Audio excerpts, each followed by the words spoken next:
Einen wunderschönen guten Morgen. A very warm welcome. At one point we do have to start, I fear.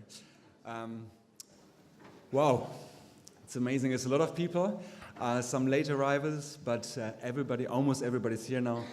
So I'm very happy to wish you a very good morning and a very warm welcome to Berlin, to the Campus Virchow of Charité University Medicine. I have the honor this year as the president of MSF Germany to welcome you and to open the 19th Humanitarian Congress in Berlin.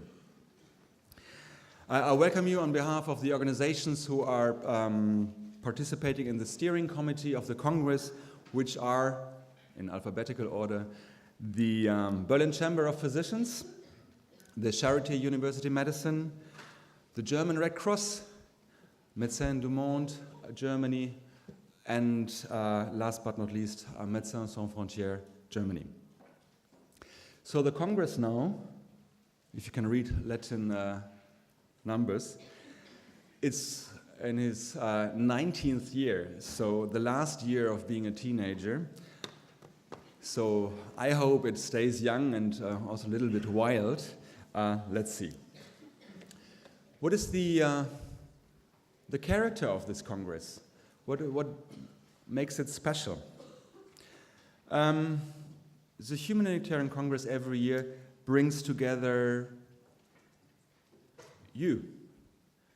And you are, on one hand, your leading professionals in medical, humanitarian, international organizations, as well as in politics and media, but as well a lot of young professionals which are interested in humanitarian action, in humanitarian work.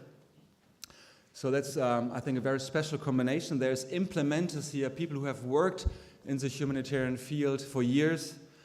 Make sure you don't miss this evening, the last session. I think it's going to be very interesting. But also very important policymakers. There's medicals, there's humanitarians, and if you look around and see all the different faces, there's people from all over the world.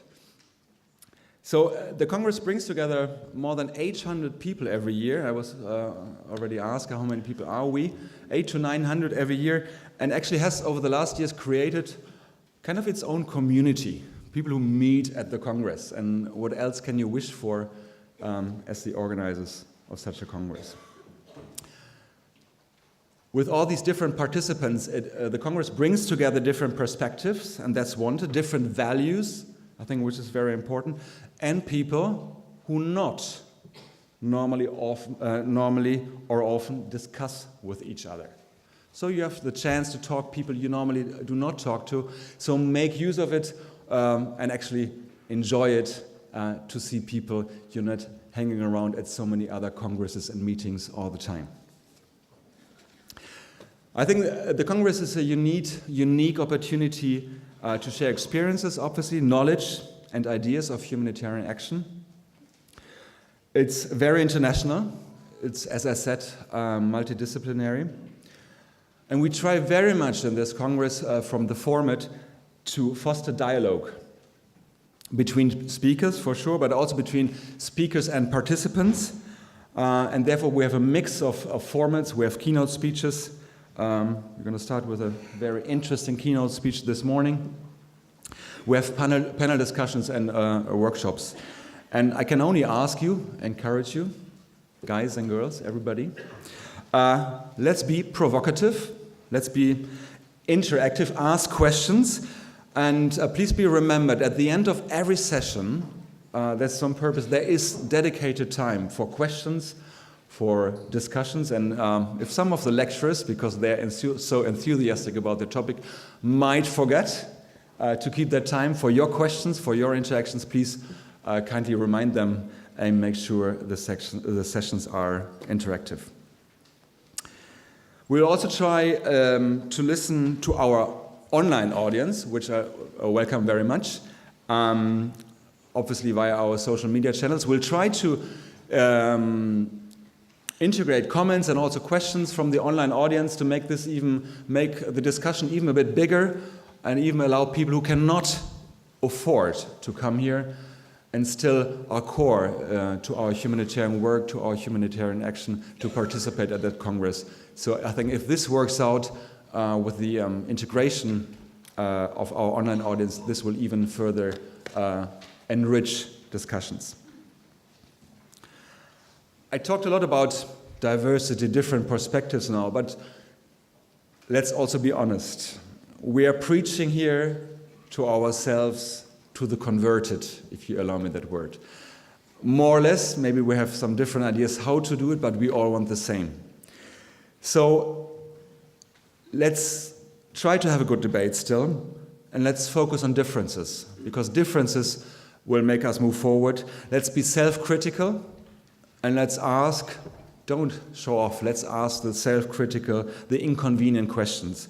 And let's not engage in only pointing at others which are not here, that they are only failing. Let's also look what we can do better. This year's agenda revolves around this changing world we can't escape anymore. I mean, every day I feel the world has turned upside down, more or less. Internationally, political landscape. And this as well is affecting, of course, humanitarian aid and the humanitarian system. Additionally, we as humanitarians are also struggling to cope with new threats, new vulnerabilities of people worldwide. These are mainly linked to intensive conflicts, to protracted emergency, and also to climate change. As a consequence, there is a growing consensus of many that the humanitarian sector is not equipped, not well equipped to respond to the challenges of today and even more so of the possible challenges of tomorrow. Therefore, the Congress this year focuses on the functioning of the humanitarian system and has the title Out of Order, Reshaping Humanitarianism. What are the changes that are required? This is going to be that's what we're going to discuss. To build a functioning and reactive humanitarian system which is capable, will improve its capability to respond to the really overwhelming needs we see in this world, in between all these geopolitical and social changes. If you look at the agenda, it's quite big and maybe not on the first sight easy to find some common threads. But I was assured, and actually I could follow, there is a lot of thought behind the different sessions. On one hand, we will look at the functioning of humanitarian work in certain regions with continuous crisis, like Yemen, like Northern Africa. But we'll also look at the functioning of specific medical interventions, like how is palliative care going on worldwide? How is global surgery performing? Also, there will be a session on the functioning of certain programmatic technical tools, like measuring humanitarian standards or the use of cash in humanitarian projects or programs. Then, I'm as a medical doctor, that's my main interest, but I think it's also core to our, or should be core to our discussions here, our response to specific medical conditions. Snake bites, for example. Very rarely discussed and very interesting topic. The termination of pregnancy, a topic which is shameful for us because our response, definitely the response of MSF, is not sufficient to support women in desperate situations. Finally, we have to look at the functioning of the humanitarian system in a changing political landscape.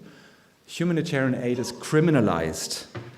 Human rights, global human rights, and humanitarian rights are attacked and ignored, and we all know that's partly due to a more nationalistic, populistic view in many parts of this world.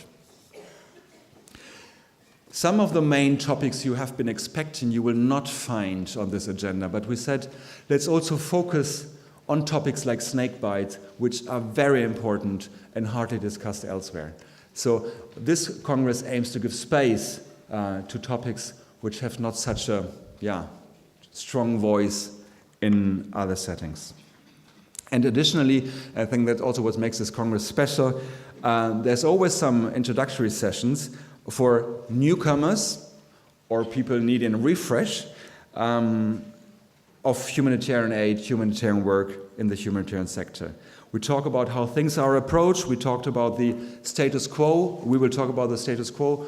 So especially to the newcomers, don't hesitate to ask the simple question and don't hesitate to challenge the status quo, the establishment.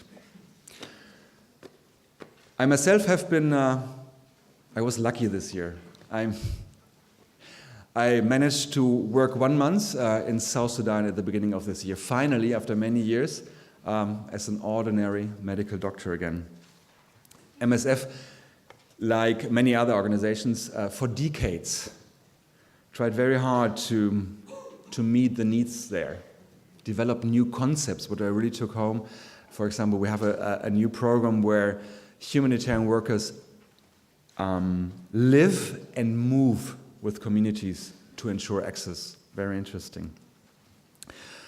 If you land in Juba, the capital airport of South Sudan, it's amazing. The aid effort underway there is impressive. Dozens of huge planes, helicopters, all for aid purposes. This is a picture I've hardly seen anywhere else. Still, with the ongoing crisis, I think it's fair enough to say that we are failing. The global community, the humanitarian community, is failing to sufficiently meet the needs of the people in South Sudan. And the number of people in need actually is even rising. If I look from that small project perspective where I worked, the surgical support need is hardly available, mainly for war wounded, but so many more are in urgent need of surgical support. Our response to conditions like snake bites is frustrating. It's hard to stand to see that you can do nothing for people who suffer from this really terrible condition. And also, there's still no adequate treatment for long-lasting, long-known diseases like leishmaniasis, and we still struggle to find the best way to treat them adequately. Even more so, the global community, if I can still call it that, fails to positively impact the situation in South Sudan. The UN fails to even agree on a weapons embargo. Millions of South Sudanese refugees are only taken care of by 1 or 2 countries in the surroundings, by Uganda, Ethiopia, and maybe DRC. So there is no global effort to help them. As you're aware, after a short period of independence connected with hope, the functioning in South Sudan, or the humanitarian reality, got worse and worse, and people in desperate need are again and again running with their mattresses on their head into the bush, into the nowhere. And if I look back at where I was in Lankien in South Sudan, there were hardly enough humanitarians to embrace them when they ran away, hardly enough to help them adequately, and hardly enough to give them shelter. So please allow me to remind you not to forget these people I was just talking about when you discuss these 2 days about the humanitarian world. With this, I'm very happy to hand over now to an expert panel who will have a more in-depth look at what is actually out of order, or what's also still very well functioning in the humanitarian system. Not only from a non-governmental perspective, but also from an intergovernmental perspective. I'm very happy to welcome Ben Parker, Senior Editor of ERIN, one of the leading networks in reporting and analyzing humanitarian crises worldwide. Welcome, Ben Parker, your stage.